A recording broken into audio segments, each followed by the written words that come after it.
So I went ahead and made an example essay for you. This one is about an Am I the A-hole post where a woman and her fiance go to a restaurant. He brings his 5-year-old son with him.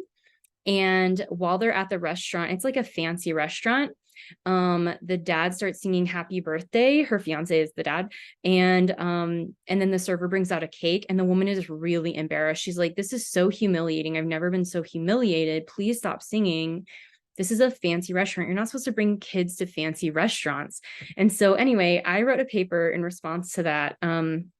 And so I start by talking about birthdays kind of generally, as kind of how there's different cultural practices and traditions. And then I describe the case. So I say, here's her perspective. Here's what she says happened. And I'm trying to make sure I quote her a lot, making sure that I'm putting it in her own words and to be as fair as possible about this argument. Okay. And then you can see here how I cited a source from Reddit. You have the user's name and then a slash, and then here is the name. And we'll talk more about that once that kind of comes up.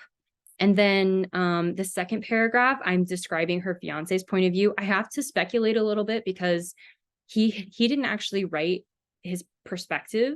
We haven't heard from him. And so we only hear it through her voice from her post. So what I have to do is take the quotes that she's given us with a grain of salt and just try to understand what this person might be experiencing. And so there is some speculation here, but again, I'm going to try to quote as often as possible to make sure that I'm getting as close to his own words as I can.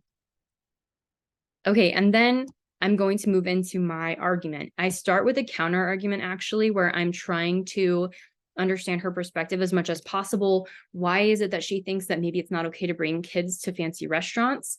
And I found a Washington Post article about these two restaurant critics who bring their kids to restaurants.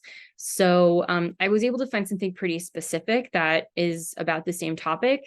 And so you might want to try and do the same thing, even if it means you don't find something from like the absolutely most credible source, like, you know, the New York Times or like an academic journal or something. But you want to find something that specifically talks about your case as closely as you can, or that at least helps you with your argument that you're going to make. Okay. Then from there, I go into a personal experience that I had where I went to a pretty nice restaurant, and I wasn't trying to make a big deal about it, but the server, you know, we'd been talking a lot, and the server said, "Oh, so, you know, what brought you here tonight?" And I said, "Oh, well, it's my birthday today." And he said, happy birthday. And I didn't think much of it. Like, it was very nice. But then he came back and he had like a glass of champagne and he sang happy birthday to me. And it was really nice. But we talked to him a lot, and he said he'd been working there for like 15 years. And so I figure he knows the rules of fancy restaurants better than me. And he thought it was an appropriate thing to do. And so I used that to support my argument that maybe this is actually perfectly appropriate. And then finally, I talk about this thing that her fiance said, families do that. And basically what he's saying is that you put family first, even if it makes you uncomfortable, you have to put family first. You know, basically it's my top priority and I'm not going to budge on that. Okay. And yeah. And so I kind of established this as a rule. And I say, if she doesn't, because he kind of says that, and he's like, this is my kid. His mom is sick. I'm trying to cheer him up. You have to make these kind of, you know, these kinds of things. You have to do things, go above and beyond for family, basically. Okay. And she's like, well, but I was embarrassed. And he doesn't really respond to that, because I think that his thinking is like, that's not an adequate reason to not support family or like try to do what you can for your kid during a difficult time. So I basically point out that I don't think that they necessarily agree on their priorities. And then and so this is kind of my logical rule. Like, he set his priority. If you don't agree with that priority, then that's probably going to mean that the relationship moving forward might not work, because you kind of have to agree on stuff like that, especially as parents. And then I do kind of have a little bit of an addition at the very end where I say, I think maybe the problem isn't, she's not being very honest about what she's really upset about. And basically that I think that she's actually kind of upset about being a parent. She didn't know she was going to be a parent, but this kid's mom is sick, and so the dad has had to take full-time custody of him. And I don't think that she realized that that was going to be part of her life. And I think that's kind of valid in a way to like have this resistance, or maybe it's like a difficulty as you're transitioning to being a parent, maybe if you hadn't expected to be a parent. But at the same time, like obviously it's not going to work out if she's having such a hard time and she's so upset about this. She's probably this isn't what she wants. And so I just can't see the relationship working out moving forward unless she changes.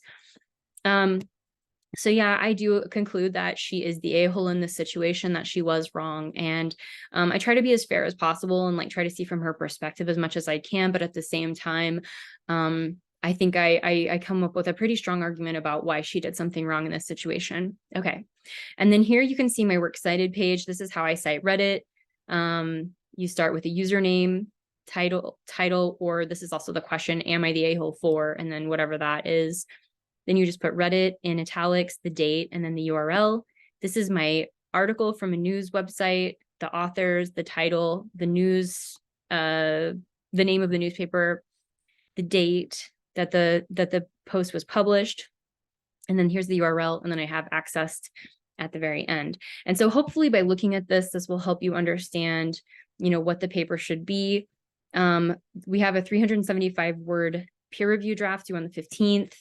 Our draft due to me will be on the 20th. And then at the bottom here, you can see our rubric. Main thing is going to be that you have a good argument. You need a thesis statement to be strong. We'll talk more about how to write a thesis statement for this paper.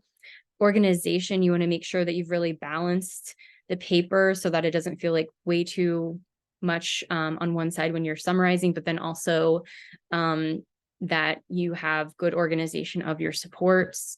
Your summary, again, it needs to be fair. You need to use fair language. Try to make sure that you're putting each person in the best light at first and giving them the benefit of the doubt, putting things in their own words before you then move on to what your argument's going to be. Research, you need to have at least one source outside of Reddit, but then you'll also need to cite Reddit and the additional source in your works cited page. And then finally, of course, that you want to make sure that you're following kind of academic writing standards. That'll be one point. So I really look forward to seeing your projects, finding out what topics you're going to be writing about for this paper or presentation. And please let me know if you have any questions. All right, have a good one.